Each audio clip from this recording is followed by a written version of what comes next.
दिल्ली शहर में, देश की राजधानी दिल्ली, और हमारे साथ एक मैडम है, पेशे से डॉक्टर हैं। दिल्ली की देश की राजधानी दिल्ली के अंदर एक चाय बेच रही है और पेशे से डॉक्टर हैं। तमाम दिक्कतें इनके साथ, और मैं इनसे बात करता हूँ। नमस्कार मैडम, क्या नाम है आपका? आ गया। नमस्कार। हाँ जी, आपका मेरी शॉप पे आने पर धन्यवाद है। Thank you ma'am. बोली थैंक यू और एवर फैमिली। मेरा नाम doctor Mamta Chaturvedi, MA PhD, B.Ed M.Ed, 36 साल का एक्सपीरियंस, NGOs 5 years, 22 2 बार मिनी मैराथन दौड़ आर्मी वाली MP से, और भी अन्य कई डिप्लोमास मेरे पास रहे, और 10 साल प्रिंसिपल भी रही मैं अपने स्कूल में, Mamta convent higher secondary school Gwalior में। मैडम, आपका खुद का स्कूल था पहले? हाँ, मेरा अपना स्कूल था। शादी से पहले तक रही हूँ मैं, और शादी के बाद मेरा दिल्ली ज़्यादा आना हो गया, क्योंकि मेरी शादी। आपकी शादी कहाँ पे हुई थी? मेरी शादी भोपाल से हुई थी। हम लोग, मेरी मामा जी भोपाल में हैं, तो उन्होंने की थी, वहीं से वो की थी मेरी माँ। तो पापा तो मेरे बचपन से ही नहीं थे, तो उन्होंने मदर को वहीं बुला के हमारी शादी हुई। आपके कितने बहन भाई थे मैडम आप? हम लोग 5 बहन हैं, भाई कोई नहीं। पापा भी बचपन में हमारे ख़त्म हो गए थे। तमाम दिक्कतों का सामना करके ये यहाँ तक दिल्ली तक पहुँची। भोपाल की रहने वाली हम महिला, ग्वालियर की रहने वाली, और इस वक्त दिल्ली के अंदर Lady Hardinge Hospital gate number 4 पर चाय बेचकर अपना गुजारा कर रही है। तमाम जो दिक्कतें, हम इनसे लगातार बात करते हैं। मैडम, ये बताइए, आप भोपाल से दिल्ली में कब आए थे? अभी बताइए। मैं ग्वालियर से दिल्ली आई हूँ 2019 में। वैसे तो मैं आती रहती थी, जाती रहती थी। उसका मैंने कारण आपको बताया था कि मैं पिछले 5 साल से सागर से MP से नॉमिनेट थी, रूरल मिनिस्ट्री से। तो फिर मुझे MP में रहना ही पड़ता था, और जब दिल्ली का काम होता था तो दिल्ली आते थे। प्रोजेक्ट के सिलसिले में भी दिल्ली आते थे, प्रोजेक्ट वर्क भी मेरा था, तो दिल्ली आते रहते थे। लेकिन कंटिन्यू दिल्ली नहीं रहते थे। अभी मेरे को लगभग 5 साल होने जा रहा है दिल्ली में। अभी मैं ज़्यादातर दिल्ली हूँ। कभी कभी बच्चों को मिलने 1 आध दिन जाती हूँ। पहले बेटी की शादी की थी तो गई थी 2023 में, जनवरी में। 25 जनवरी की शादी थी, तो मैं 15-20 दिन के लिए गई थी। उसके बाद मेरा इतना जाना नहीं, वो अब और नहीं हो पाएगा, क्योंकि जब NGO का काम करते हैं तो चलते फिरते रहते हैं, लेकिन एक समाज सेवा और शॉप का काम करने पर हम बार बार कहीं और नहीं जा सकते। मैम, आप दिल्ली में आप कहाँ रह रही है अभी बताइए? दिल्ली में कालीबाड़ी झुग्गी में, गोल डाक खाने के पास ही पड़ती है ये। मतलब वो कहना चाहिए कि एक रैन बसेरे से ही बुरा है, क्योंकि जिसमें ना तो किचन है ना लैट्रिन बाथरूम है। जब आते हैं तो यहाँ पर फ्रेश होने जाते हैं, नहा तो सकते हैं उस घर में, लेकिन अगर फ्रेश होने जाओगे तो आप 4 बजे दुकान नहीं खोल पाओगे।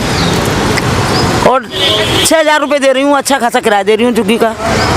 जो लोग कहते हैं नहीं हो सकता, हो क्या सकता, मैं तो दे रही हूँ। मैम, आपने शुरू से लेकर अभी तक आपने किस एज में आकर अपने डॉक्टर की पढ़ाई स्टार्ट की थी? अपनी बताइए। सबसे पहले आपने स्कूल कहाँ से किया था ये? बाकी सब क्लासें तो चलती रही, क्लास बाई क्लास चलती ही है। 83 में मेरा हायर सेकेंडरी हुआ, और 87 में मेरा ये हो गया आपका ग्रेजुएशन। ऐसे होते होते तारतम्य में मेरा सारा सिस्टम चलता रहा, फिर लास्ट में आके चलता रहा। बीच में ट्रेनिंग भी होती रही। मेन चीज़ ये रही हम लोगों के साथ कि हम लोग कोई सी भी बहन रेगुलर नहीं पढ़ पाए। उसका कारण ये था कि पापा नहीं थे, कमाने वाला कोई नहीं था। जब स्कूल खोला था तो हम ही लोग सब टीचर थे, क्योंकि अगर हम लोग टीचर लगाएंगे तो 5 टीचर तो हम अपने हो जाते थे, तो हम नहीं लगाते थे, 1 आध टीचर ही लगाते थे, क्योंकि उसमें सारे ही थे। जैसे एक बहन ने MSc किया, BSc किया, दूसरी ने भी BSc किया, सब्जेक्ट अलग अलग थे, तो सब्जेक्ट वाइज टीचर हमारे घर में थे। जैसे मैं आर्ट्स से थी, मेरी बड़ी बहन भी आर्ट्स से थी, उससे बड़ी भी आर्ट्स से थी, तो ऐसा हम लोगों का सिस्टम था। तो हम अपने स्कूलों में ही पढ़ाते थे, दूसरे के यहाँ जॉब करने का हमारा नहीं था। इसीलिए हमने कहीं जॉब देखा भी नहीं, कहीं जॉब के लिए ट्राई भी नहीं किया। मैम, आपकी जो 4 सिस्टर थी वो आजकल अपनी लाइफ में सेटलमेंट है, आपको उन्होंने पीछे आप देखा नहीं, आपको कभी आगे उन्होंने? देखिए, ऐसा है कि शादी के बचपन में हम लोग भाई बहन खेलते हैं ना, तो एक दूसरे का जूठा भी खा लेते हैं। लेकिन जैसे जैसे बड़े होते हैं तो दूसरे परिवार में चले जाते हैं, तो उस परिवार के संस्कार हमारे अंदर आ जाते हैं। फिर हमें ये लगने लगता है कि ये साड़ी मेरी यहाँ कैसे छूट गई, जबकि वो मेरा बचपन का घर है। तो उसी तरह से मेरी बहनों के साथ हो रहा है। वही वो मेरे को ये समझने लगी, इसके पास तो पति नहीं है, ये तो मदद मांगेगी। तो मैंने कहा भैया मुझे मदद नहीं चाहिए। मैंने शादी में भी, बेटी की शादी में उनसे कुछ नहीं बोला। मैं यहाँ से जो कर सकती थी व्यवस्था की, मेरी मदर ने मुझे बोल दिया कि तुम सीधे गेस्ट की तरह आ जाओ। सारी व्यवस्था मैं कर चुकी हूँ। फिर भी मैं एक माँ हूँ, व्यवस्था करना जिम्मेदारी मेरा काम था। मैंने जाके सारा काम अपने हाथ में लिया। मैंने कहा देखो भाई, तुमने जो भी किया है मुझे फ़ोन में सारा दिखाओ कि तुम क्या मेरी बेड दे रहे हो, मेरी बेटी को कौन सा टीवी दे रहे हो, क्योंकि ये मेरी जिम्मेदारी भी बनती है। मैं पैसा नहीं दे रही हूँ इसका मतलब नहीं है, लेकिन कहीं ना कहीं मैं अपना पैसा कटवाऊंगी तो ज़रूर। मेरी बहनों को हिस्सा मिलेगा, मुझे नहीं चाहिए। मेरी बेटी सुखी, मैं सुखी। मैंने तो साफ मम्मी से कह दिया, मैंने कहा मुझे हिस्से के नाम पे 1 रुपया नहीं चाहिए, क्योंकि मुझे पता। आपकी कितनी बेटियां हैं ये बताइए? मेरी एक ही बेटी थी, उसकी शादी हो गई। अब मेरे 2 बेटी हैं। मैम एक क्वेश्चन और, जैसे मान लो आपकी 4 सिस्टर थी, उन्होंने शादी में कोई हेल्प नहीं करवाई आपके साथ? आपने तमाम पढ़ाई एक साथ रहे, शुरू से लेके बचपन से लेके आपने 18-20 साल उनके साथ गुजारे, उन्होंने किस मतलब बेस पे आपकी कोई हेल्प नहीं करी? नहीं, उनका कहना ये था कि हम ही तो कर रहे हैं शादी। उनके सामने ये था कि भाई माँ कर रही है तो हम लोग कर रहे हैं। तो हमने बहस इसलिए नहीं की कि एक कहावत है कि आम खाना कि पेड़ गिनना, या तो आम ही खा लो या पेड़ ही गिन लो, दोनों एक साथ नहीं हो पाते। तो मैंने कहा अभी चुप रहना ही सबसे अच्छा है। अपनी बेटी अपने घर चली, वो 60,000 कमा रही है, तो उसको दुख देने का कोई हिम्मत नहीं करेगा। और उसके बाद उसके भाई भी, एक्चुअली मेरे बच्चे अच्छे पढ़ाई लिखाई किए हैं, 98%, 96%, 95%। उनको 25-25 हज़ार CM से शिवराज जी ने दिए, और 10-10 हज़ार रुपये की उनको स्कॉलरशिप भी हर साल मिलती है। 1-1 रुपया कॉलेज में लगता है। तो उनकी तरफ से थोड़ा निश्चिंत हूँ कि उनको पढ़ाई के लिए नहीं चाहिए, और कोचिंग भी उनकी फ्री हो रही है, जो बैंक की और रेलवे वगैरह की तैयारी वो लोग कर रहे हैं। और बताएं मैम, दिक्कत ये है, जैसे मान लिया आपने शुरू से लेके आपके बच्चों को ये नहीं पता कि मेरी मदर लेडी हार्डिंग हॉस्पिटल के सामने चाय बेचकर गुजारा कर रही है, उनको ये पता है? हाँ सर, अब तो पता लग गया है, फेसबुक वगैरह में वो सब में देख रहे हैं। उसके पहले मैंने नहीं बताया था, क्योंकि मेरे दिमाग में एक ही क्वेश्चन था कि बच्चे ये कहते कि मम्मी चाय दिल्ली में क्यों, ग्वालियर में क्यों नहीं? तो ग्वालियर में क्यों नहीं, इसका मतलब ये है कि ग्वालियर में पग पग पर हमारा रिश्तेदार है, और रिश्तेदार ये कहेगा कि भूखी मर रही थी तो चाय बेच रही है। क्योंकि ज़्यादातर हम लोग किसान परिवारों से हैं, हमारी भी खेती है गांव में। तो खेती वालों की सोच क्या होती है कि वो लोग अच्छा खाते हैं, अच्छा पहनते हैं, लेकिन वो इस बेस पर नहीं जाते कि कोई पढ़ा लिखा इंसान है, उसका दिमाग कुछ भी सोच सकता है। इसलिए मैंने ग्वालियर को नहीं चुना। और एक ये भी चीज़ है कि जहाँ जहाँ मिनिस्ट्रियों में मैं नॉमिनेट हुई हूँ, मैं किसी गरीब के बारे में उनसे बोल सकती हूँ। अगर मैं ग्वालियर काम करूँगी तो मैं यहाँ तक आके नहीं बोल सकती।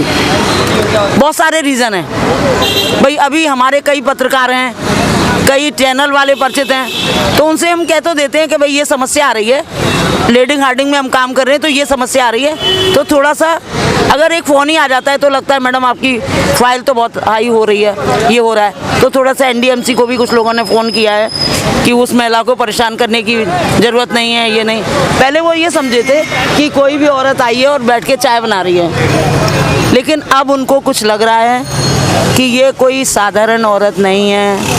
मैंने कहा तुम मेरे से पंगा मत लो, तुम मेरा सामान उठाओगे तो मैं उस डर से उठूंगी नहीं। तुम 9 बार ले गए हो, तुम 10 बार और ले जाओ, 12 बार और ले जाओ, मेरी हिम्मत होगी मैं उठा लाऊंगी, नहीं होगी तो मैं भूल जाऊंगी। भूलूंगी तो पैसे के अभाव में। तमाम जो दिक्कतें हैं इनके साथ जो बहुत सारी दिक्कतें हो रही है, सबसे बड़ी एक अहम बात, दिल्ली सरकार ने अभी एक घोषणा करी थी, जितने भी रेडी पटड़ी वाले हैं उनके साथ, चाहे वो NDMC हो, चाहे वो MCD, किसी भी डिपार्टमेंट की अगर कोई भी यहाँ पर सरकारी कर्मचारी अगर किसी को परेशान करता है वो तो उसकी शिकायत वो दर्ज करवा सकती है। मैडम, इसके बारे में आप क्या कहोगी? देखिए कितनी दिक्कत आ रही है यहाँ पे, मतलब इस ऑफिस दिक्कत बहुत आ रही है सर, लेकिन शिकायत करने के लिए इसलिए सोचते हैं ना कि देखो शिकायत से एकदम से कोई कदम नहीं उठ पाएगा और परेशानी बढ़ जाए। अब फॉर एग्जांपल कुछ अधिकारियों ने तो ये सोच लिया है कि जब गाड़ी में आएंगे तो ग्रुप में पैसा लेंगे और वैसे शनिवार इतवार को आएंगे तो ऐसे इशारा करेंगे। अब इतने बुढ़े हो गए, ऐसा इशारा तो समझते हैं ना, सामने खड़े हो जाओ ऐसा इशारा करो भाई, हाँ भाई क्या, तो मैं भी बोल देती हूँ ऐसे, उनका ऐसे होता है मेरा ऐसे होता है, वो समझ जाते हैं कि ये बोल रही हैं कि लिख के दोगे क्या। मतलब आपको एनडीएमसी के कर्मचारी आपसे पैसे मांगते हैं? ऐसे मांगते हैं ना इशारों में, और जब सामान लेने जाती हूँ तो मुँह से बोलते हैं। अधिकारी बोलते हैं अपने बच्चों को मैडम कुछ दे जाओ, तो मैंने कहा बच्चे टॉफ़ी लायक तो है नहीं, अगर टॉफ़ी खाते तो मैं ले आती दुकान से। मतलब है उनका 100-200 रुपये दे जाओ, मतलब उनके तो सब सताए हुए हैं। ये बेचारा, इनका भी कई बार गया सामान, उनका भी गया, और टूट फूट के सामान मिलता है। अब जैसे बेचारा तैयार करके लाएगा, तुरंत आधे घंटे में गाड़ी आएगी, वहाँ पे पार्टी चल रही है। मैम ये बताइए, आपके यहाँ पे जो दुकान आप कितने सालों से लगा रही हो लेडी हार्ट हॉस्पिटल सामने ही? मुझे कोई साल नहीं हुए हैं, मुझे 4 महीने हुए हैं। 4 महीने से आपका कितने बार सामान उठाया आपका एनडीएमसी वालों ने? 9 बार उठ गया, 9 बार उठ गया। और वो तो ये भी बोल रहे हैं कि भाई बुढ़िया को बार बार उठा रहे हैं, बुढ़िया हटी नहीं रही। तो हमने कहा बुढ़िया तो हटेगी नहीं। मैंने कहा क्या पता बुढ़िया यहीं मर जाए किसी दिन, क्योंकि बुढ़िया का टाइम टेबल बहुत ज़्यादा है। हो सकता है गर्मी में चक्कर वक्कर खा के गिर जाएगी तो नाम हो जाएगा कि यहीं पे चाय बनाती थी, यहीं पे मर गई। तमाम जो दिक्कतें हैं इनके साथ, सबसे बड़ी अहम बात है मैडम, आप ये बताइए, आपने एक डॉक्टर के बाद डॉक्टरी लाइन में, अपने मेडिकल लाइन में अपने कोर्स वगैरह किया, अपने पढ़ाई भी किया है। आपको गलतफहमी हुई है, मैं मेडिकल वाली डॉक्टर नहीं हूँ, मैं साहित्य से डॉक्टर भाई, क्योंकि मेरा सब्जेक्ट आर्ट वाला है। मैंने लेडीज़ प्रॉब्लम पर ही किया है, ट्राइबल महिलाओं की प्रॉब्लम पर पीएचडी किया है। अभी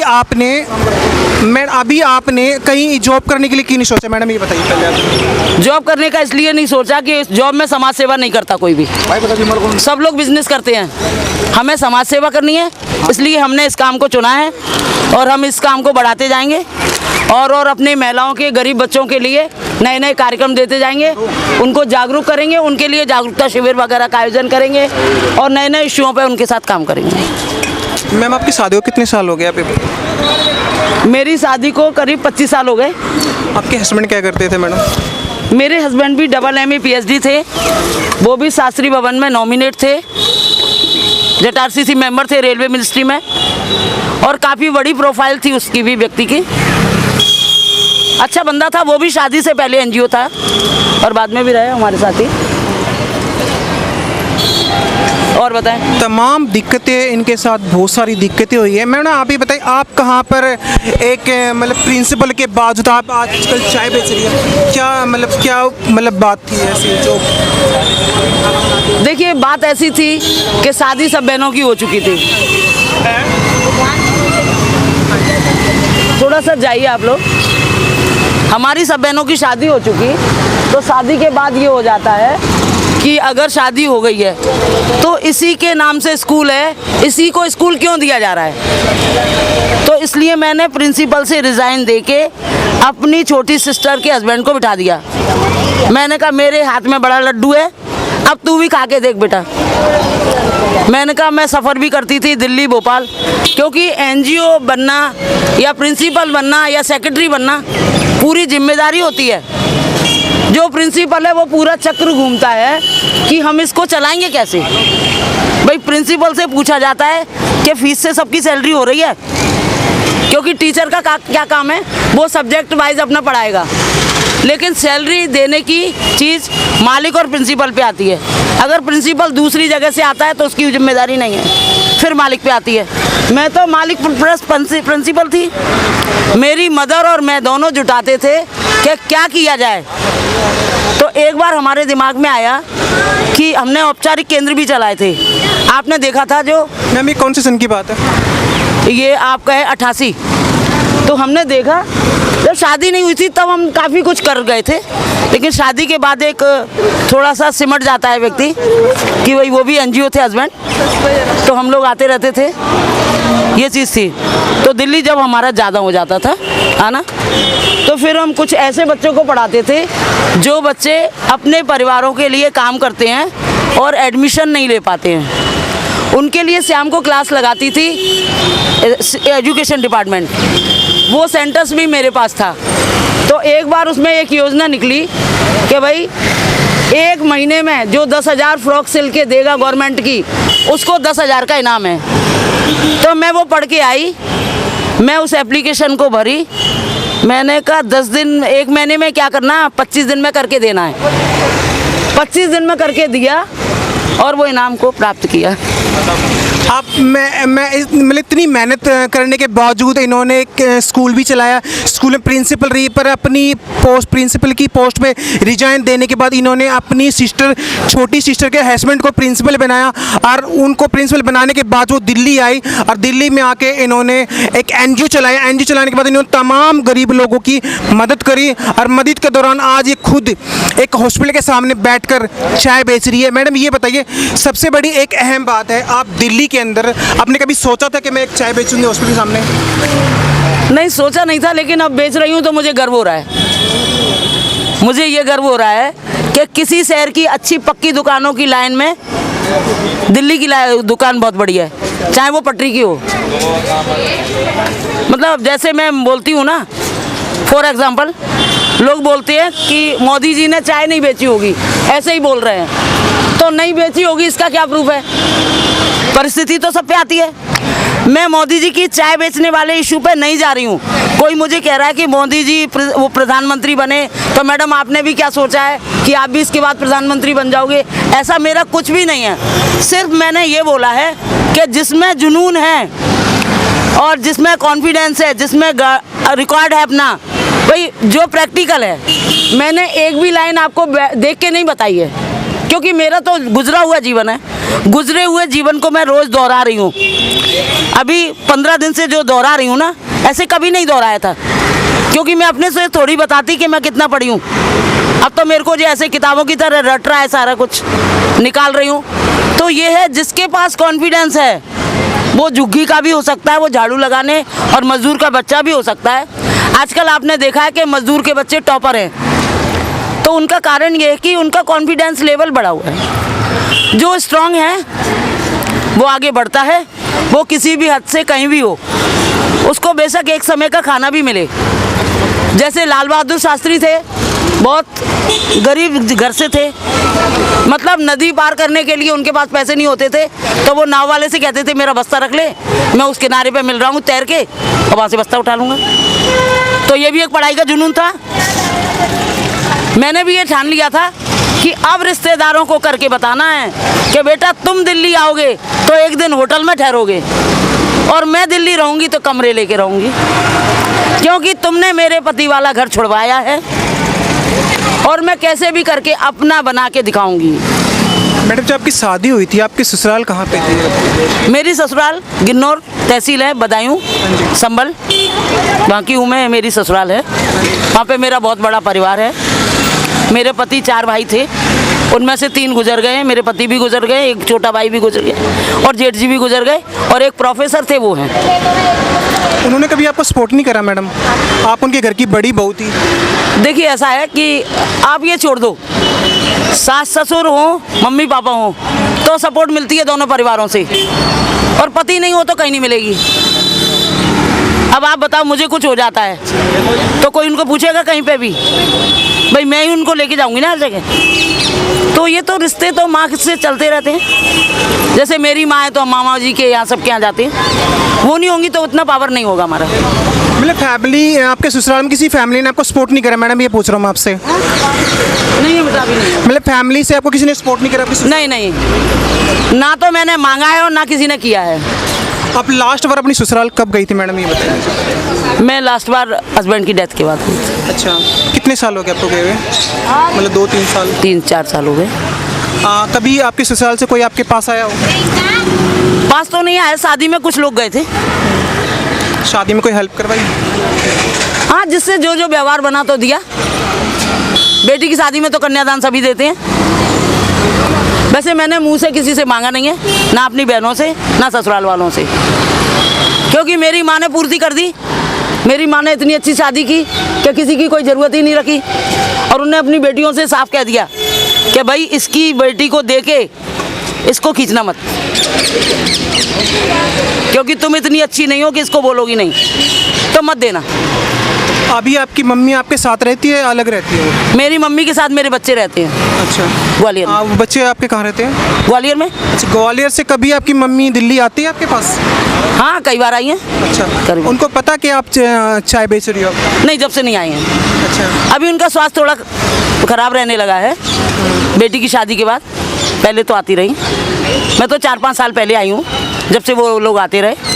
फिर उसके बाद मम्मी का ज़्यादा उठना बैठना नहीं हो रहा है, तो बच्चे साथ में हैं उनके। मैम, अभी आप चाय बेच के गुजारा कर रही है, इससे पहले आप क्या करते थे? इसके पहले मैं यही करती थी, एनजीओ के लिए लोगों को गाइड करना, प्रोजेक्ट प्लानिंग करना, इसी तरह के मेरे काम। इससे पहले आपने एक न्यूज़ चैनल में आपने एक वो दिया था कि मैं इससे पहले मैं हिंदुस्तान टाइम्स के ऑफिस के नीचे चाय बेचती थी, वहाँ पे कितनी दिक्कत आ रही थी आपको? वहाँ पे सर पुलिस ज़्यादा परेशान कर रही थी। यहाँ पे एनडीएमसी कर रही है, वहाँ पे एनडीएमसी एक बार भी नहीं पहुँची, वहाँ पे पुलिस ही थी। मतलब प्रॉपर एड्रेस बताइए जहाँ पे आप बेचती थी पहले से चाय। हिंदुस्तान बिल्डिंग के सामने बीच में चौक पे।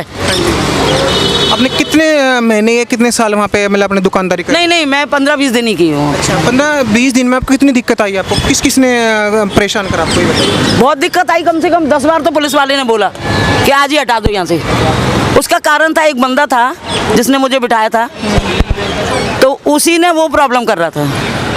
उसके कहने पे पुलिस वाला चल रहा था, क्योंकि वो पुलिस वाले को पैसे दे रहा था। पुलिस वाले ने मेरे को बताया भी कि वो कह रहा है मैं लगाऊंगा, इसको हटा दो। मैं वो लगा ले, फिर कोई बात। फिर मैं इधर निकली तो मेरे को इधर का अच्छा लगा माहौल। मैंने कहा उधर रहना ही नहीं है तो उधर करना ही नहीं है। यहाँ पे मैडम कोई दिक्कत हो रही है आपको? नहीं, यहाँ पे पुलिस वाले की तो मैं तारीफ़ करूँगी। राजवीर सर हैं, बीट अधिकारी बहुत अच्छे हैं। हमेशा माँ बोलते हैं मेरे को, जब भी बोलते हैं तो बोले माँ आपको कोई प्रॉब्लम नहीं है, बोले मैं लिख के दे रहा हूँ, ये तुम्हारा पक्का ठिया है, कोई दे रहा है या ना दे रहा है। शुरू में उनने थोड़ा 1-2 बार मेरे को बोला, पहले सर मैं यहाँ सोती थी, ये कम्बल पड़े हैं, वहाँ 1.5-2 महीने सोई हूँ। मैं कैमरामैन से कहूँगा कि तस्वीरें जहाँ पे ये मैडम सोती थी पहले, कितने दिन तक यहाँ पे रही हो? मैं कम से कम 2-2.5 महीने सोई हूँ दुकान चलाते चलाते। तो सर मैं 2:30 बजे रात को ही दुकान चला लेती थी, क्योंकि यहाँ पे चोर घूमते थे, नशेले घूमते थे, तो मुझे डर ये लगता था कि ये सामान ना चला जाए। तो इस चक्कर में मैं 2:30 बजे ही अपना मुँह धोया और दुकान पर लग गई। मैम, आप रैन बसेरा में कब पहुँची है बताइए पहले? मैं सर मेरे को 1-1.25 महीना हुआ है। इससे पहले आप फुटपाथ पे मतलब सोती थी, आप फुटपाथ पे आपकी दुकान लगाती, तमाम दिक्कतों का आपने सामना किया है मैडम। ये बताइए, सबसे बड़ी एक अहम बात ये बताइए, अभी फ़िलहाल जो आप लोगों के साथ कोई एनडीएमसी के कर्मचारी कोई दिक्कतें यहाँ पे आपको लगातार है? नहीं सर, अब तो कम हो गया, एनडीएमसी का भी आतंक कम हो गया, अब थोड़ा कम आ रहे हैं वो लोग। अच्छा। हाँ, अब शायद उनने भी सोच लिया होगा कि इतने बार उठाने के बाद लोग नहीं हट रहे, तो वो लगाना चाहते हैं। तो मैंने तो बोल दिया था कि ना तुम बेकारी हो ना हम बेकारी हैं, तुम 1 महीना फिक्स कर लो कि भाई हम महीने में इतना लेंगे, अगर है तो दो और नहीं तो हट जाओ। तो वो नहीं कह रहे हैं। मतलब उनको ये समझ में, एक बुजुर्ग महिला चाय बेच के गुजारा कर रही है, उनको परेशान, तो वो मेरे सामान पे ही कूदते हैं, ऐसे दूध ले जाते हैं फैलाते हुए, तो दुख होता है। मैंने कहा ढंग से तो ले जाओ जो तुम्हारे भी काम आ जाए। सही बात है। रोड पे फैलेगा तो क्या फ़ायदा। अच्छी बात है। एक दिन झूठ मानोगे, कोई गरीब कहने लगा कि मैडम यहाँ पे खाना नहीं मिलता, तो मैं पूड़ी और सब्जी बनाने लगी। उसी दिन मुझे क्या पता एनडीएमसी वाले आ जाएंगे, तो वो भरा का भरा कुकर ले गए सब्जी का उठा के। मैंने कहा ढंग से ले जाओ इसको, ढंग से पकड़ो, गिराओ मत इसको। अच्छा, मैंने सुना मैडम आप गरीब लोगों की भी मदद करते हो? करती हूँ सर।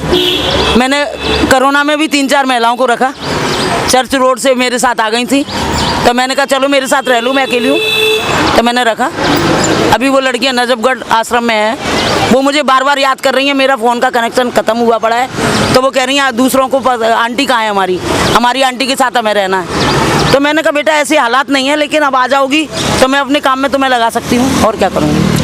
मतलब चाय बेच के भी गुजारा करिए। अभी भी इनका जो तजुर्बा है वो लोगों की मदद करने का ही है। अभी फ़िलहाल जो लोग हैं इनके पास अगर किसी बिना पैसों के भी चाय पीने के लिए आते हैं, वो बिल्कुल मना नहीं करती है। चाय भी पिलाती है और प्यार से बात भी करती है, पानी तक भी लाती है, उनको बिठाती भी है, ढंग से भी बात करती है। और फिर भी सबसे बड़ी दिक्कत है, एक बुजुर्ग महिला एक चाय बेच के अपना गुजारा कर रही है, फिर भी एक एनडीएमसी कर्मचारी इनको इतना परेशान करते हैं। दिक्कतें बहुत हैं इनके सारे। और फिलहाल जो अभी हैं हम इनके जो चर्चे पे बात करते हैं। मैडम ये बताइए, आपने सबसे पहले जो आपने कोर्स वगैरह जो कराया था, उसके लिए आपने जॉब क्यों नहीं करी? सर जॉब करने का तो मेरा शुरू से इरादा नहीं था, क्योंकि एनजीओ हमारा 86 से था। तो तभी से हमने एनजीओ यही सोच के बनाया था कि अपने स्कूल चलाएंगे, सेंटर्स चलाएंगे और गरीबों की शिक्षा के लिए प्रयास करेंगे, गरीबों की मदद करेंगे। हमारा जॉब करने का कोई इरादा नहीं था। अभी भी हमारी सारी बहनें एनजीओ हैं, सब अपने अपने क्षेत्र में एनजीओ चला रही हैं। छोटी वाली सिस्टर मेरी शिक्षा विभाग में एईओ है, मतलब एईओ समझो 200 स्कूल कवर करता है एक एईओ गवर्नमेंट के, तो वो उस पोस्ट पे है। बाकी सब अपना अपना एनजीओ चला रहे हैं। मदर का भी अपना एनजीओ है, हमारा पूरा परिवार एनजीओ। मैम ये बताइए, आपकी सिस्टर, 4 सिस्टरों में कोई भी सिस्टर आपको सपोर्ट करती है फिलहाल? अभी कोई नहीं कर रहा है। मैं यही सोचती हूँ कि मम्मी के पास बच्चे रह रहे हैं तो उनको तो करती होंगी कैसे भी करके, क्योंकि चाहे बच्चे उनकी सेवा करते होंगे, आती होंगी तो। हाँ, अब वो तो मजबूरी करेंगे बच्चे तो करेंगे। हम तो बच्चों को एक ही बात सिखा के आए हैं कि बेटा नानी के यहाँ रहना है, मतलब तुम मेहमान नहीं हो, तुम उनके बेटे हो। और तुम्हें जो भी मौसी आए, जो भी मौसाजी आए, कुछ गलत कह जाए, मार जाए, पीट जाए, तो पिट लेना, मेरे से मत कहना। सही है, मेरे से मत कहना, क्योंकि मैं अपनी माँ का साथ नहीं छोड़ पाऊंगी।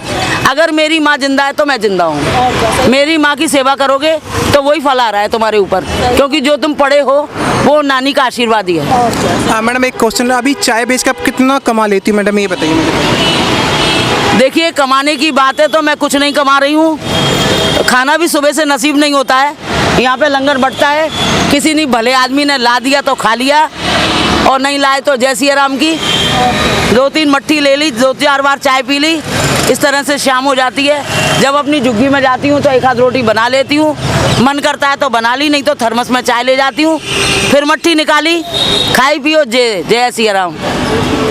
भगवान की दया है, और बोले बाबा को। तमाम दिक्कतें इनके साथ, रहने खाने की भी सुविधा नहीं है। एक टाइम में खाती है, एक टाइम ये नहीं खाती, फिर भी ये अपनी दुकान चला कर लोगों की मदद करती है।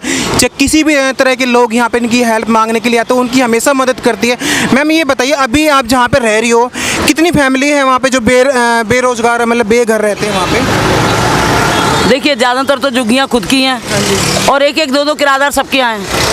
और मैं बताऊँ ना, तो मुझे इतना टाइम है कि मैं उनसे पूछूं। मैं सुबह 4 बजे छोड़ देती हूँ झुग्गी, और फिर मैं रात को 9 बजे पकड़ती हूँ, तो फिर मैं अपने काम में बिज़ी हो जाती हूँ। फिर मुझे 2-2:30 बजे उठना पड़ता है, फिर मैं पानी में सारे सिलसिले करके कंप्लीट करके तब आती हूँ। अच्छा मैडम ये बताइए, अभी फ़िलहाल अभी जो मुद्दा है आपका, मतलब एक मतलब डॉक्टर लाइन के मेडिकल स्टूडेंट भी रह चुकी है आपने, मतलब आर्ट्स से कोर्सेज वगैरह भी अपने जॉब के लिए अगर आप कहीं भी जा सकती तो आपको अच्छे पैसे का ऑफर मिल सकता था, फिर आपने ये क्यों नहीं करा? सर इसलिए नहीं किया, एक तो हमारा परिवार बहुत पिछड़ा हुआ है, पापा वाला परिवार, क्योंकि गांव के होते हैं ना, वो कम पढ़े लिखे होते हैं, और पापा बहुत बचपन में ख़त्म हो गए। तो उनका ये कहना था कि इन 5 लड़कियों को हम कहीं निकलने नहीं दे सकती। ना वो अपनी लड़कियों को भी पढ़ा रहे थे ज़्यादा, क्योंकि उनको एक डर था कि कहीं कोई ये ना कहे कि इनकी कमाई खाएंगे। ये उनको इस बात का डर था कि रिश्तेदार कहेंगे कि भाई ये बिना बाप की लड़कियों की कमाई खाएंगे, इनको शादी नहीं करना। तो वो यही मम्मी को आके समझाए कि भैया इनकी जल्दी से जल्दी शादी करो। और मेरी माँ का यही था कि भैया मैं तो अपने पैरों पे लड़कियों को खड़ा करने लायक बना दूं, चाहे वो मेरे यहाँ नौकरी करें या ना करें, वहाँ जाके कर लें, वहाँ जाके कोई ऐसा काम कर लें जिससे उनकी लाइफ चल जाए, पर मैं पढ़ाई कम नहीं करवाऊँगी उनकी। अच्छा, आपकी चारों सिस्टम से सबसे पहली शादी आपकी हुई थी? नहीं, मेरी नहीं हुई थी, मेरा तीसरा नंबर है। मेरे से बड़ी 2 थी। बड़ी बहन की शादी की, दहेज मांग रहे थे वो लोग, मोटरसाइकिल मांगी, नहीं दे पाए तो उनको 1 साल के अंदर जला दिया। मतलब दहेज ना देने की वजह से उनको जला दिया 1 साल के अंदर ही। तो 2 महीने का उसका बच्चा छोड़ा, तो जब जला दिया तो हम अंदर से डरने लगे। हमने कहा अब शादी का पंगा नहीं करना, कोई भी जब तक पंगा नहीं करेगा जब तक पढ़ नहीं लेगा, क्योंकि वो शादी चाचा लोगों ने की थी। तो हम लोग फिर मम्मी ने कह दिया कि भैया अब मैं तुम्हारे द्वारा कोई शादी नहीं होने दूंगी, मैं तो अपनी लड़कियों को गरीब के घर जाऊंगी, लेकिन तुम करवाओगे ऐसी शादी मैं नहीं करूंगी। भाई तुमने अगर की थी, उस समय में 10,000 की मोटरसाइकिल आती थी, फिर भी वो लोग नहीं दे पाए, जबकि मम्मी की खेती तो बहुत है। मम्मी बोली मेरे हिस्से में से डबल काट लेना, 4 गुना काट लेना, लेकिन वो कह के जा रहे हैं कि देखना क्या करेंगे हम, तो वो उन्होंने कर दिया। बच्चे को 1-1.5 महीने का छोड़ के उनको जला दिया, खत्म कर दिया।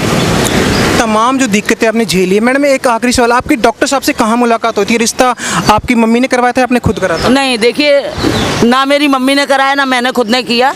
एक अधिकारी, कपाट के अधिकारी थे, यहाँ पे पटपनगंज डिपो है। अच्छा, पटपनगंज डिपो दिल्ली में? हाँ, जमुना पार में। हाँ जी, जमुना पार। हाँ, उस साइड पड़ता है जहाँ आनंद विहार की बस जाती है।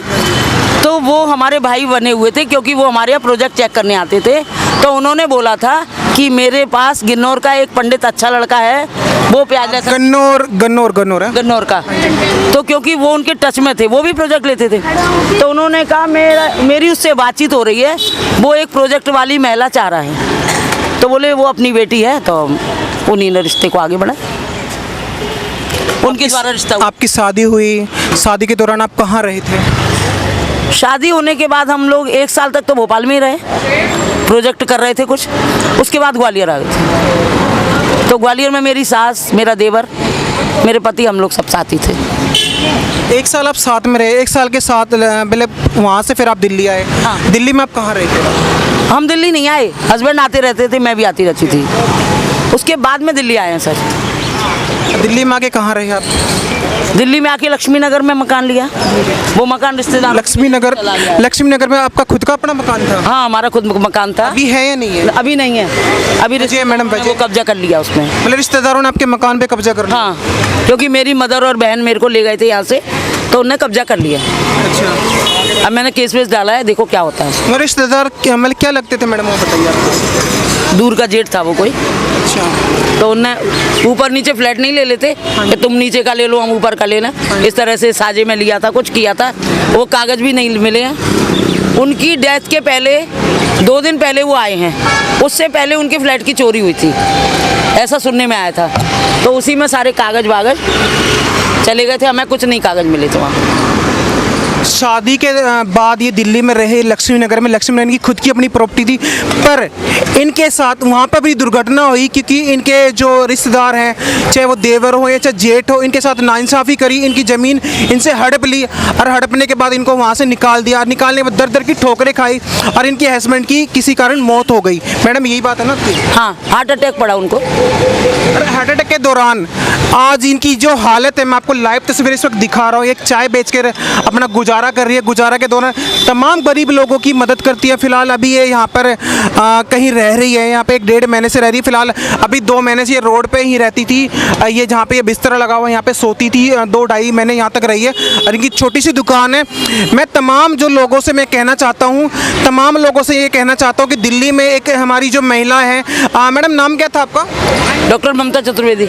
ममता चतुर्वेदी, जो दिल्ली में एक डॉक्टर के पैसे से भी एक चाय बेच कर अपना गुजारा कर रही है। मैं कहना चाहता हूँ दिल्ली सरकार से एक अनुरोध है। अभी मेरी कुछ बातें बाकी थी मैम के साथ, अभी मेरी कुछ थोड़ी सी अभी बात और होनी थी।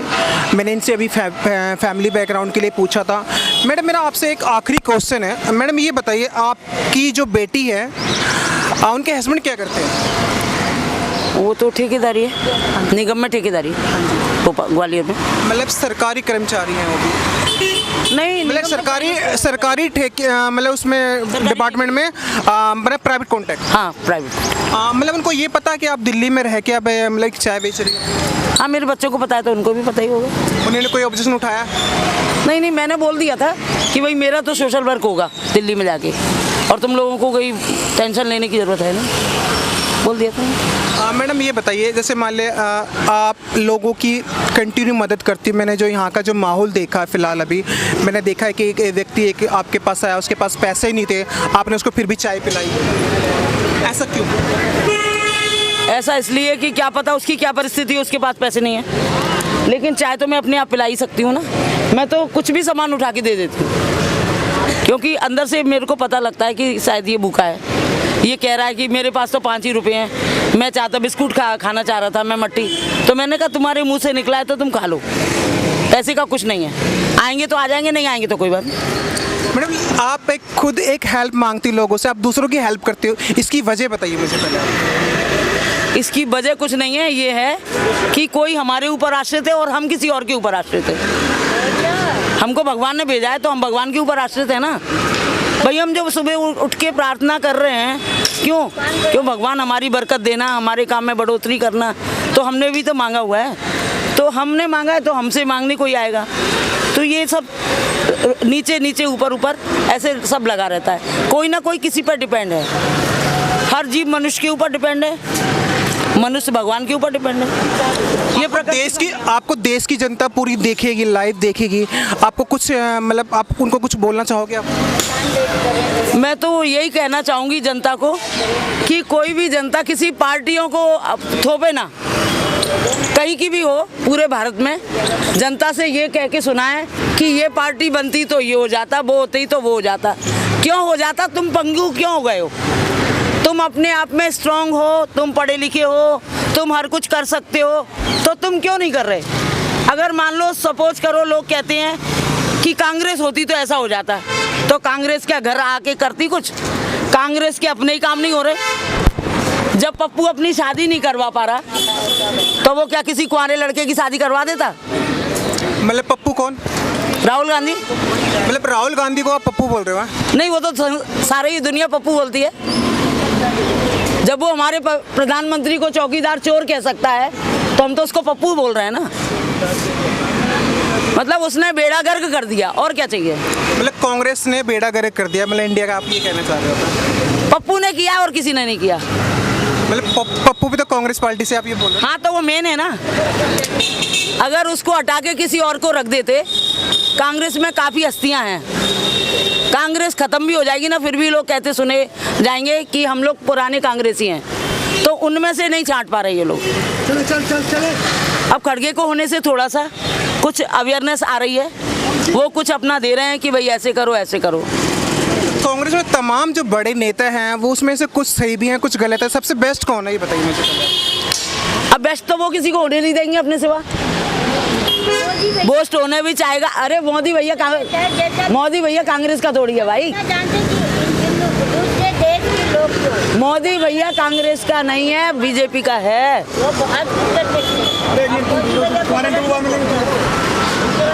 ऐसा है कि कोई रास का बड़ा उठेगा तो वो उसको दबा देंगे, क्योंकि कांग्रेस को वो अपनी बापोती समझ रहे हैं। जैसे माधवराव सिंधिया का परिवार ऐसा समझते हैं कि हम आज भी राजा हैं, लेकिन वो चीज़ ज्योतिरादित्य सिंधिया में नहीं है,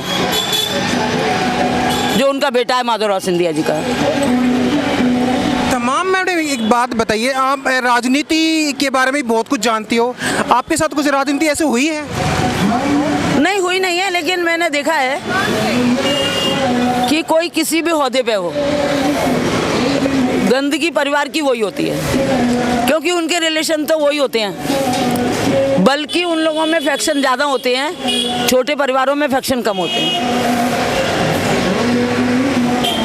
मेरा आपसे एक ही क्वेश्चन मैडम ये बताइए, आप लोगों से जो आपको जो जनता देखेगी, पूरी हिंदुस्तान की मीडिया मतलब हिंदुस्तान के आपको लोग देखेंगे, उसको कुछ आप कहना चाहोगे आप? मैं एक ही बात उनको कहना चाहूँगी कि सब लोग समाज सेवा में आगे आएँ। हमारा देश ना तो कमज़ोर था, जो सोने की चिड़िया हमारे भारत को कहते थे, वास्तव में सोने की चिड़िया ही थी। हमारे कुछ नमक हराम लोग थे देश के, जिन्होंने हमारे पैसे को बाहर भेजा और देश को कंगाल कर दिया। और अगर लोग, हर आदमी के अंदर हुनर है, लेकिन हर आदमी ये सोचता है कि पड़ोसी के घर कोई ख़त्म हो गया तो हमें उससे क्या लेना। सब लोग मिलके काम करेंगे तो हमारे देश में ना कोई गरीब रहेगा, ना कोई भूखा सोएगा और ना कोई बेरोजगार रहेगा। क्योंकि एक आदमी कुछ अच्छा करे तो उसको अपने साथ 10 लोगों को लगाने की ताकत होती है। लेकिन वो छांट के लगाता है। अभी हमारे जो इस मतलब 2013 से लेकर हमारे जो प्रधानमंत्री डॉक्टर मनमोहन सिंह रहे, उसके बारे में भी आप कुछ काफ़ी ज़्यादा चीज़ जानते हो। मतलब वो कहते थे कि एक किस्म के कि वो एक दूसरे की बात सुन के चलते थे, ऐसा क्यों? देखिए, उनकी ये मजबूरी थी कि सोनिया जी खुद ना बन के उनको बनाया, और उनको बनाया पर वो एक स्टैंप थे, वो नहीं माने। वो बहुत अच्छे वित्त मंत्री थे, लेकिन अगर मैं आपसे बोल दूं पहले ही कि आप मेरे से ये सवाल नहीं करेंगे, तो आप करेंगे भी तो मैं जवाब नहीं दूंगी। तो देश की जनता कहती भी थी कि भाई वित्त मंत्री होके आपको ये करना चाहिए। जैसे निर्मला सीतारमण है, वो उनके पीछे ऐसी कोई कमजोरी नहीं है, वो स्वतंत्र हैं, वो जो निर्णय लेती हैं सब मान्य होता है और कर पाती हैं, खुल के काम कर रही हैं। अभी राहुल गांधी जी भारत यात्रा जोड़ो मतलब वो कर रहे हैं, पद यात्रा कर रहे हैं, उसके बारे में आप कुछ कहोगे मैडम? देखिए, पद यात्रा करने से क्या होगा? उदाहरण है, अगर घर में एक ही बहू है, वो सबसे बहुत मीठा बोलती है, सबके पैर भी छूती है, लेकिन उसका मेन काम तो खाने पे फोकस होना चाहिए ना। अगर वो चाय और खाना प्रॉपर नहीं दे रही है तो उसका अच्छा नेचर क्या लेगा? वही राहुल गांधी के साथ है। अब वो चाहे जितनी यात्रा करे, भाई देश में तुमने क्या करके दिखाया? बेड़ागर कर दिया। अभी फिलहाल अभी जो दिल्ली के अंदर लोग, कुछ मायने में केजरीवाल सरकार अच्छी है, बस जो भी मुद्दा बना है एक के साथ एक फ्री वाला, वो गलत बना। अभी मतलब केजरीवाल सरकार ने अभी जो वो शराब घोटाले में उनके पीछे ईडी लगी हुई है, और आज उनकी 21 मार्च उनकी पेशी होनी थी, पर फिर भी मतलब ईडी उनका पीछा नहीं छोड़ रही। उसके बारे में आप क्या कहोगे? देखिए, इसलिए नहीं, केजरीवाल सरकार कहाँ तक सही है, मुझे बताइए पहले आप। देखिए सही तो थे, लेकिन ये उनने ऐसा सोचा, वो एक मुर्गी वाला लालच था। एक लोभी के घर में मुर्गी थी, उसको रोज अंडे देती थी एक सोने का। मुर्गी के उसके दिमाग में आया कि भाई इस मुर्गी को काट डालूं और सारे सोने के अंडे निकले, तो वो पछताया, अंडे नहीं पाए उसने। तो उसी तरह से उनको लगा कि सारे बिजनेस और सारी सरकारों की योजनाएं गलत हैं, इसको एक के साथ एक फ्री कर दूं तो बहुत सारा पैसा आ सकता है, और पैसा आया भी। तो इन सब चीज़ों का जवाब दें, जेल जाएं। आपको लगता है केजरीवाल जेल जाएगा? तो बकरे की माँ कब तक खैर मनाएगी? कभी तो छुरी गले पे आएगी। ईद को बच जाएगी तो दूसरी पे कट जाएगी। केजरीवाल के तमाम जो नेता हैं, वो 3-4 नेता उनके पहले ही जेल में जा चुके हैं। सत्येंद्र जैन हुआ, मनीष सिसोदिया हुआ, संजय सिंह हुए, और भी उनके नेता हैं काफ़ी जो केसेस में अंदर जा चुके हैं। अभी अगला नंबर जो अरविंद केजरीवाल जी का, वो बात सही है गलत है? बात बिल्कुल सही है, क्योंकि ये है, उनको मैंने सुना है कि वो इनकी बिल्कुल ये मदद नहीं कर रहे हैं उनकी, जबकि पार्टी का ये है कि आप मेन हो, लेकिन आपकी पार्टी में जितने लोग हैं उनकी मदद करनी चाहिए। देखिए, कोई भी बिना मेन राजा के सीएम तो राजा ही होता है ना, उसके बिना एक गलती नहीं होती है। जैसे कोई सी भी गलती देश में हो रही है तो प्रधानमंत्री को क्यों थोपा जा रहा है? मोदी ने ऐसा कर दिया, उनके भी पार्टी के लोग हैं, वो भी निर्णय लेते हैं। अच्छा मैडम, ये बताएं, अभी केजरीवाल जी ने दिल्ली सरकार में रहने के बावजूद भी उसने जो दिल्ली की जो महिलाएं हैं, चाहे वो बस फ्री हो, अभी फिलहाल उन्होंने जो अभी सौगात दी है 1000 रुपये की, उस सौगात में आप भी मंजूर हो? मैं बिल्कुल मंजूर नहीं। ऐसा क्यों? मैं इसलिए मंजूर नहीं हूँ कि 1000 से भाइयों कुछ नहीं होता है। देखो, दिल्ली जैसे शहर में कुछ नहीं होता है। अगर वो हमारे एमपी में शुरू किया है तो वहाँ तो थोड़ा मैं सोच सकती हूँ कि फ़र्क पड़ेगा, क्योंकि वहाँ इसलिए फ़र्क पड़ेगा कि जैसे जहाँ पे बीजेपी है, तो बीजेपी ने उनको फ्री मकान भी तो दे रखे हैं। अब यहाँ पे कौन से कमरे का 1000 किराया होगा? लाइट का बिल भी नहीं होगा ढंग से, तो 1000 यहाँ के लिए कुछ नहीं। अगर 4 बच्चों का परिवार है और पति पत्नी है तो सब्जी भी नहीं आएगी। मतलब उनका ये कहना है, घर में जितनी भी महिला हो 18 साल से ऊपर, उनको पर महिला 1000 रुपये। मतलब किसी के घर में अगर 12 महिला तो उनको 12,000 मिलेंगे। तो 12 का खर्चा नहीं होगा? एक ही थाली से खाना हो जाएगा क्या? मतलब कितने पैसे देने चाहिए केजरीवाल सरकार को, ये बताइए, पर घर में? कम से कम 2-2.5 हज़ार। मतलब केजरीवाल सरकार ने जो अभी 1000 रुपये की सौगात जो दी थी इन्होंने, लोगों का कहना है कि 1000 रुपये से कुछ नहीं होता। अगर उनको देने चाहिए, अगर दिल्ली सरकार को देने चाहिए, कम से कम 3000 रुपये की डिमांड होनी चाहिए। जब 3000 रुपये देंगे, जब उनका घर का खर्चा चलेगा, चाहे उसमें बिजली का बिल हो, चाहे वो राशन हो, चाहे वो स्कूल की फीस हो, तमाम दिक्कतें के लिए अभी फ़िलहाल मैं लेडी हार्डिंग हॉस्पिटल के सामने मौजूद हूँ और मेरे साथ एक मैडम है, उनसे हम लगातार बात करें। मैडम ये बताएं, आखिरी क्वेश्चन है मेरा, दिल्ली सरकार की तरफ आप एनडीएमसी के पास बैठे हो, एनडीएमसी अभी फ़िलहाल दिल्ली के अंदर जो दिल्ली सरकार की चला रही है, एमसीडी उनकी सरकार चल रही है, उसके बारे में आपको तमाम जो दिक्कतें आ रही फ़िलहाल अभी आ रही है या नहीं आ रही है? दिक्कतें तो आ ही रही हैं, कंटिन्यू आ रही हैं दिक्कतें। कल भी पैसे लेके गए लोग। मतलब कल भी आपको पैसे लेके गए एनडीएमसी के कर्मचारी? कितने पैसे लेके मैडम ये बताइए आपसे? 500 मतलब 500 रुपये एनडीएमसी के कर्मचारी आपसे रिश्वत के दौरे पे लेके गए हैं? कोई एंट्री नहीं उसकी, कुछ नहीं। आपने उनको कहा नहीं? कहना क्या है, उनकी तो वही धमकी है, नहीं दे रहे तो गाड़ी भेज रहे हैं। उनके पास तो एक ही फंडा है। एक तरफ केजरीवाल सरकार ये कह रही है मैंने रेडी पटड़ी वालों की इतनी सुविधा कर रखी है, और सुविधा के दौरान आज 21 मार्च और कल की तारीख जो 20 मार्च थी और कल के दिन इनसे 500 रुपये लेके गए एनडीएमसी के कर्मचारी, एक सरकारी कर्मचारी इनसे 500 रुपये लेके गए। मैडम ये बताइए, आपने 500 रुपये क्यों दिए? देने पड़ते हैं सर। क्या वजह? नहीं देंगे तो क्या करते फिर आपके साथ, वही बताइए मुझे पहले। क्या करते वो अभी, ये तो दिन चल रहे हैं, उनकी गाड़ी आ जाएगी 5 मिनट में, 5 मिनट में गाड़ी आ जाएगी, सामान ले जाएगी। अगर ये पैसे नहीं देती, उनकी धमकी होती है अगर आपने पैसे नहीं दिए तो हम आपका पूरा सामान उठा के ले जाएंगे, फिर आपको छुड़ाने आना पड़ेगा। एक गरीब महिला, वो महिला है जो तमाम गरीब लोगों की मदद करती है, जिनके पास पैसे नहीं होते, वो चाय भी पिलाती है, उन्हें खाना भी खिलाती है, और खुद के पास इनके पास रहने की सुविधा नहीं है, फिर भी ये लोगों की मदद करती है। मैडम ये बताइए, फिलहाल आप अभी जो एनडीएमसी कर्मचारी, राशन कार्ड भी नहीं बनाया हुआ है दिल्ली का, वो भी मुझे प्रॉब्लम आ रही है। फिर भी आप राशन कार्ड के लिए आपने कभी अप्लाई किया? जब लोग मना कर देते हैं कि हो नहीं रहा, तो फिर अब समय भी इतना नहीं मिलता है, ये चीज़ भी होती है। मैडम ये बताइए, आप तमाम लोगों की मदद करती हो, तमाम लोगों की मदद करती है, और आपकी जो सिचुएशन है, ये हालात, आप चाय बेच के जो गुजारा करती हो, आप दूसरों की हेल्प करती हो, आपको हेल्प की ज़रूरत है? जी, मैं भी चाहती हूँ कि सरकार के लोग और देश के लोग मेरी मदद करें, जिससे मैं अपने समाज सेवा को और आगे बढ़ा सकूँ। जो मैं लोगों को मुहैया नहीं करा पाती हूँ, वो मैं हेल्प के बाद मुहैया करा पाऊँगी, और मेरा जीवन भी ठीक ठाक चलने लगेगा। क्योंकि रेडी पटरी पर होने की वजह से मैं ज़्यादा सामान नहीं रख पाती, मैं थोड़ा सामान तो रख पाऊँ। जो अंदर से लोग आते हैं उनको मदद की ज़रूरत पड़ती है, मैं उनको नहीं कर पाती हूँ। अच्छा, आपको फिलहाल मदद चाहिए? मुझे मदद चाहिए, मेरी सभी से अपील है, और मैं होली की शुभकामना देते हुए से अपील करती हूँ कि मेरी मदद की जाए, क्योंकि इनका ये कहना है पूरी देश की जनता से कि इनकी मदद की जाए। एक बुजुर्ग महिला है जो अपना चाय बेच के गुजारा कर रही है। मैं तमाम जो चाहे NGO, जो कोई भी बड़े नेता हो, इनको देखते हो तो इनकी प्लीज़ हेल्प की जाए। मैं Kanhaiya Sharma, changing future news से दिल्ली। नमस्कार।